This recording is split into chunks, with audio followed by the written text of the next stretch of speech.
Good morning, students. This is part 3 of lesson Our Changing Earth. In my previous video, we studied the work of a river,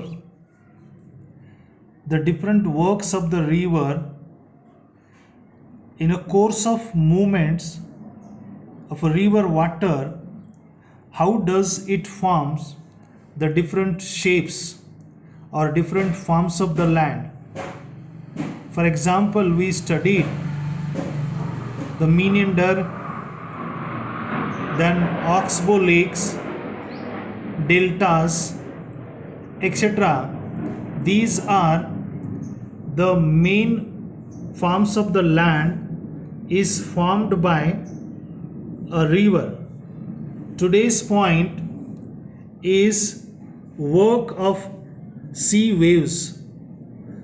Children, the sea waves are also very effective on the coastal areas. Their main work is erosion and deposition. At a time, these waves of the sea, they perform the dual function, means two functions simultaneously. One is erosion and another is deposition. So erosion means wearing out of the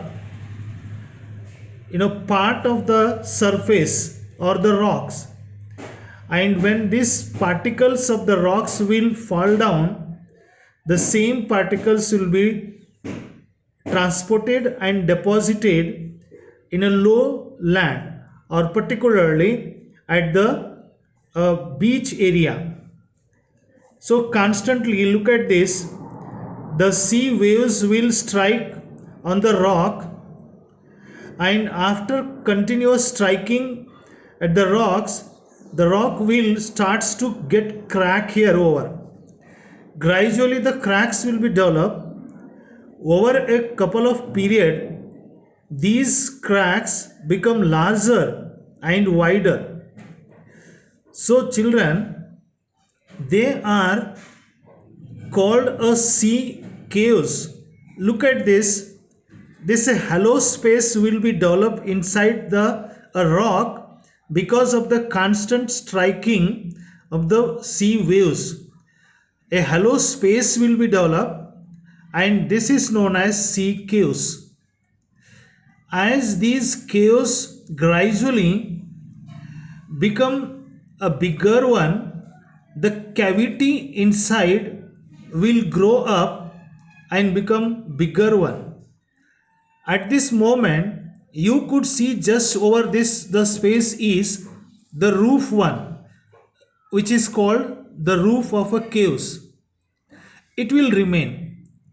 After few days, then the opening of the caves will also grow, and it starts to look like a half circle or a arches. It is called the arches. Further, the erosion breaks the roof also, and only the wall will stand from both sides of the caves, and the roof will be break down. Thereafter it appears something like this, and it is called the stakes. It is called a stakes. The steep rocky coast here, it is rising almost vertically above the sea, and this is called the sea cliff. The sea waves deposit the sediments which is detached from this the rock part, and that will be spread or deposited on the sea beach, or that is called the sediments will be deposited here, and it will help to form the seashore area, forming the beaches here. This is how the work of a sea waves take place. After this we come to the next, that work of the ice. The work of ice is also very important. Look at this. This is a glacier. A glacier is nothing but the river of ice.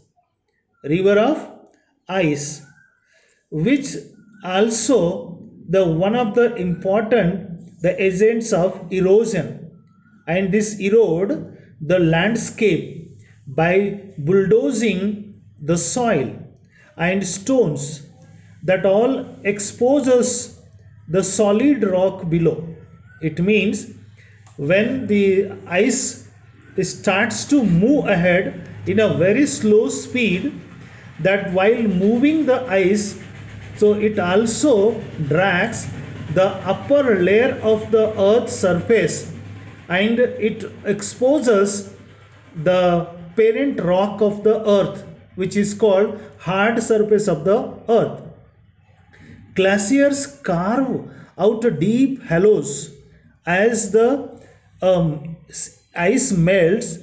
They get filled up with the water and become beautiful lakes in the mountains. The material carried by the glaciers in this movement slowly, so that materials will be deposited at a lowland, and that all deposited and transported the material along with the glaciers. They are the big and small rocks, sand and silt. So this all will be deposited, and that deposited form of land is called the glacial moraines. Children, after this we come to the work of a wind. This is the view of a desert area. Particularly, the wind remains active as an agent of the erosion and transportation of a desert area, a sand. Have you ever visited a desert? Try to collect some pictures and sand dunes. Look at this picture of a desert area. How it looks to you? A long area extended. Wherever you could see a sands, you will appear. Children, an active agent of erosion and deposition of a desert is a wind. You know, in deserts you can see the rocks in the shape of a mushroom. Mushroom you can just more or less correlate to the shape of umbrella. Mushrooms means commonly called the mushroom rocks. Winds erode the lower section of the rock more than the upper part, and therefore the part of that area it appears and looks like the rocks have the narrow base and wider top. Therefore it seems to be like a mushroom or an umbrella. When the wind blows, it lifts the sand and transport from place to place, or from one place to another place. When it stops blowing, the sand falls and gets deposited in a low hill.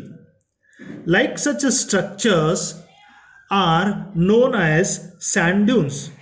You have a glance over this picture.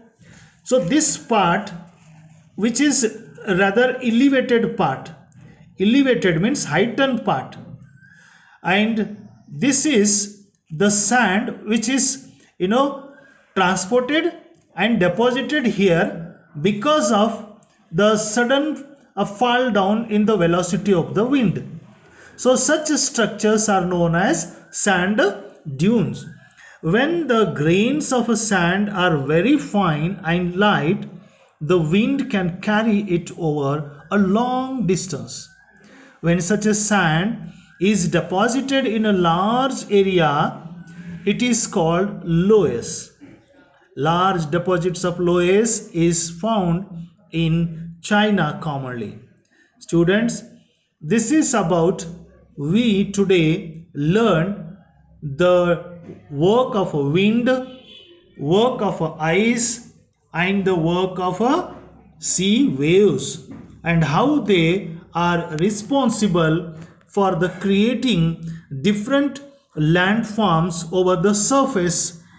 So with this, students, we came to an end of this lesson, that we completed our changing earth lesson, and how the earth keep on changing earth and its surface because of various agents like the moving rainwater, the wind, the sea waves, the ice that is called glaciers, and the work of a wind in particularly desert area.